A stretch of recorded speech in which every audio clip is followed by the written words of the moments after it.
From the political drive में आपका स्वागत है। हिमाचल प्रदेश में चुनाव की तारीख नज़दीक आ रही है और सियासी पार्टियां भी अपने चुनाव प्रचार पर लगी हुई हैं।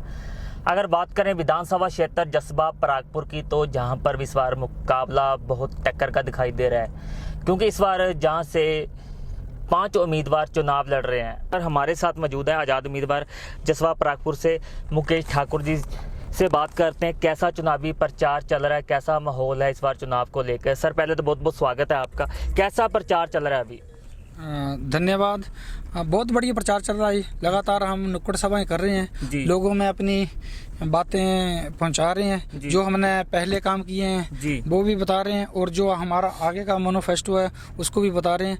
अच्छा रिस्पांस मिल रहा है जनता में हमें। जी, अगर बात करें विकास कार्य की, विधानसभा क्षेत्र है आपका, आपको पता है कि इस बार ये सबसे हॉट सीट मानी जा रही है। विकास कार्य की बात करें विधानसभा क्षेत्र में, कैसा विकास हुआ है आपके? विकास तो मुकेश ठाकुर के द्वारा ही हुआ है। हमने हर वो मूलभूत सुविधा जो आम जनमानस को चाहिए वो घर घर पहुंचाई है, और एक फ़ोन पे काम किए हुए हैं। देखिए, सबसे ज़्यादा जो ज़रूरत है जो हर घर के लिए वो शिक्षा, स्वास्थ्य और रोजगार की है। उद्योग मंत्री होते हुए भी हमारे मंत्री साहब किसी भी युवा को रोजगार नहीं दिलवा सके। स्वास्थ्य के नाम पे जीरो हैं। आज भी जसबा परागपुर में कोई भी ऐसा हॉस्पिटल नहीं है जहाँ पे हमारी बहन की डिलीवरी अगर करवानी हो तो टांडा जाना पड़ता है। कोई ऐसा जसबा परागपुर में हॉस्पिटल नहीं कि जहाँ पे डिलीवरी हो सके। हमने ये घोषणा की है कि हम सबसे पहले जो है वो जसबा परागपुर में एक ऐसा हॉस्पिटल बनाएंगे जहाँ हमारी मातृशक्ति को, हमारी बहन को डिलीवरी करवानी होगी तो फ्री होगी, कोई पैसा कोई कुछ नहीं लगेगा। स्वास्थ्य के लेकर भी हम घर घर किताबें दे रहे हैं अपने युवा साथियों को, जिसने भी हमें फ़ोन किया है या व्हाट्सएप के माध्यम के से उनके घर घर हमने किताबें पहुंचाई हैं। और जहां तक शिक्षा की बात है तो शिक्षा में मैं आपको बताना चाहता हूं कि आज भी स्कूल में 2 या 3 टीचर हैं, और स्कूल के 6वीं से लेकर 7वीं, 8वीं, 9वीं, 10वीं 10 का वो हैं। तो टीचरों की बड़ी कमी है। ये तकनीकी शिक्षा मंत्री होते हुए, उद्योग मंत्री होते हुए, परिवहन मंत्री होते हुए, मैंने पिछले समय में भी 1 महीना पहले भी हमने एक अपनी फेसबुक पे डाला हुआ था कि स्कूल के बच्चों के लिए भी बड़ी दिक्कत होती है। जहाँ पे इनका स्थानीय घर है कोटला में, वहाँ से भी अमलेड और नारी के आने के लिए बच्चों के लिए आज भी वो पैदल आते हैं, जैसे कि कोई कटापटा का क्षेत्र हो। परिवहन मंत्री होते हुए भी ये अपनी बसें नहीं चला सके वहाँ पे। बिल्कुल करें, अभी भाजपा अपने आप को डबल इंजन की सरकार कह रही है। उधर दूसरी तरफ बात करें कांग्रेस की, तो कांग्रेस भी इस बार अपने उन्होंने उम्मीदवार इस बार सत्ता में उतारे हैं। कैसे देखते हो, टक्कर दे पाओगे कांग्रेस और भाजपा को? बिल्कुल, क्यों नहीं टक्कर दे पाएंगे जी।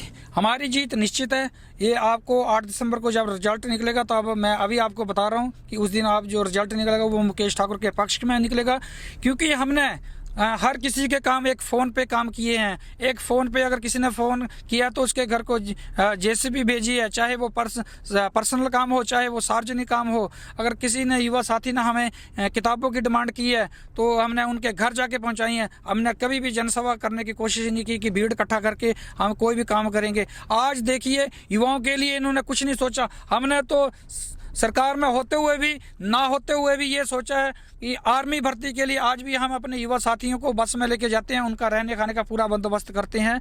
इन्होंने जसबा परागपुर में सिर्फ कांग्रेस और बीजेपी वालों ने एक ही काम किया है, एक दूसरे को लड़ाने का काम किया है और अपनी राजनीति रोटियां सेकने का काम किया है। मैं आपको बताना चाहता हूँ कि जब कोरोना काल हुआ तब ना कोई मंत्री आ गया या ना कोई कांग्रेस का नेता आ गया, या तब हमने घर घर जाके अपने जसबा परागपुर के सभी घरों में राशन वितरित किया।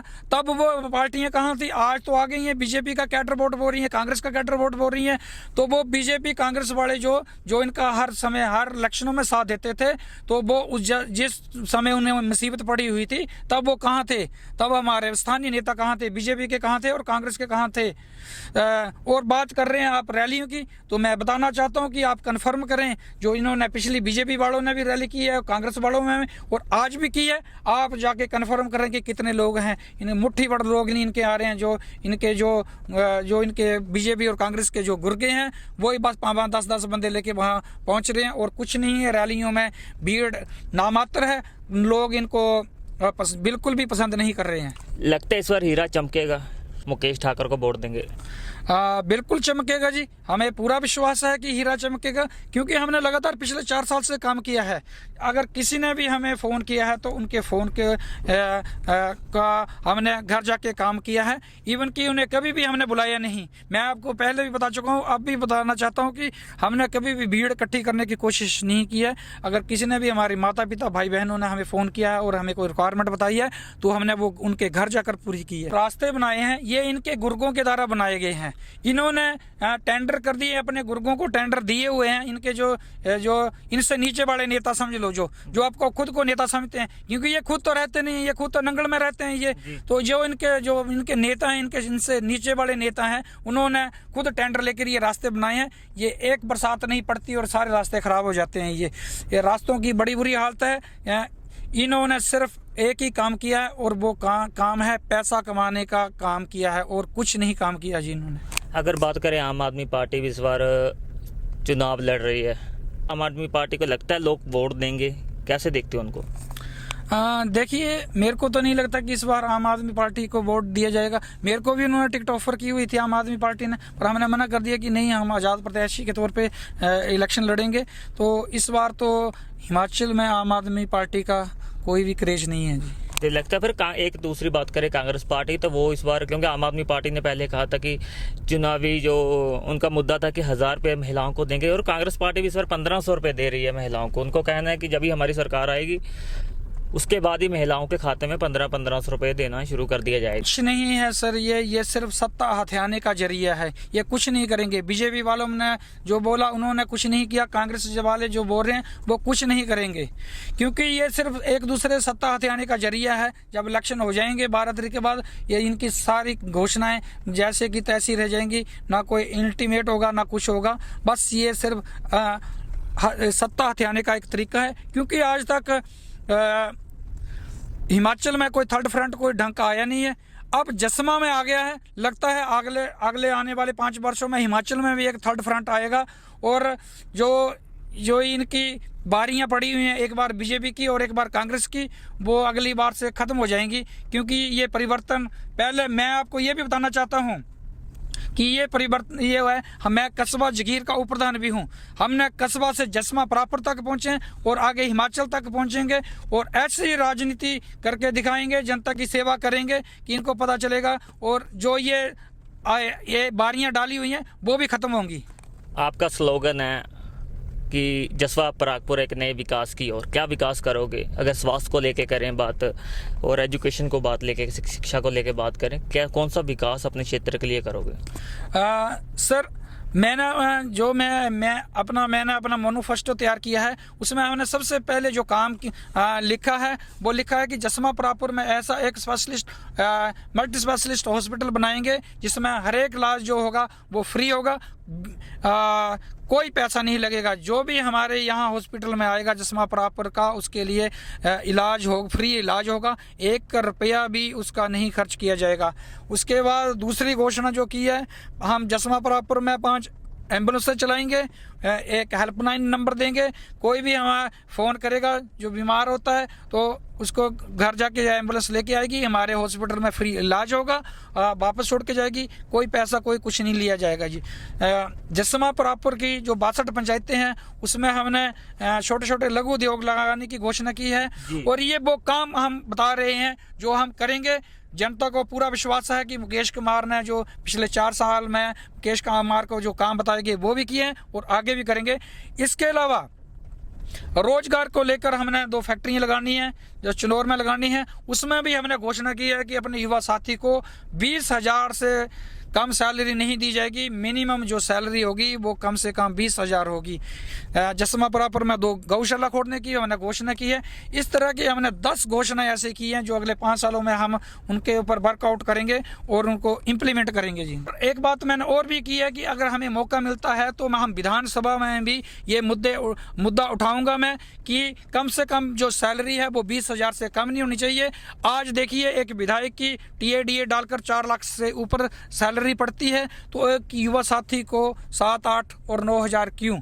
और दूसरी बात, जब रोजगार की बात करें, मैं युवा साथियों के साथ कंधे से कंधा मिलाकर खड़ा हूँ। जहाँ भी मेरी ज़रूरत पड़ेगी, जहाँ आप मेरे को बोलेंगे, मैं वहाँ हर फैक्ट्री में जाकर बात करूँगा और अपने युवा साथियों को अच्छी से अच्छी सैलरी पे एडजस्ट करवाऊँगा मैं। और उसके बाद किताबें जो हैं, शिक्षा के थ्रू किताबें जो हैं वो हम घर घर जाकर पहले ही अपने खुद के पैसे से देते हैं। और मैंने एक और भी बात बोली है कि अपने जो स्कूलों में जो टीचर नहीं होते हैं उसमें पीटीए पे टीचर रखे जाएंगे, वो भी हम अपनी जेब से पे करेंगे। एक बात और मैं बताना चाहता हूँ कि जो मैं कमाऊँगा उसका 80 या 90% मैं जनता में लगाऊंगा, क्योंकि जो 5-10% है मैं अपने घर के लिए, अपने माता पिता और अपने बच्चों के खाने के लिए रखूंगा। और बाकी का सारा पैसा जितना कमाई का होगा वो जसमा परापुर की विधानसभा में लगेगा और जो विधायक निधि होगी वो अलग से लगेगी। जसमा परापुर एक उज्जवल भविष्य की तरफ जाएगा, क्योंकि जसमा परापुर में जो काम करेगा उनका नौकर काम करेगा, ना कि उनका नेता काम करेगा जो उनके सिर के ऊपर बैठकर काम करता है।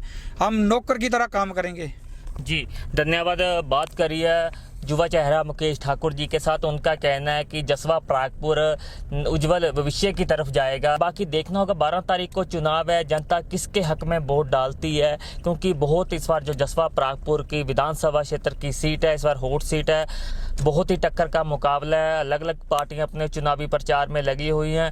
देखना होगा लोग 12 तारीख को मुकेश ठाकुर के हक में वोट डालते हैं या नहीं। बाकी हमारे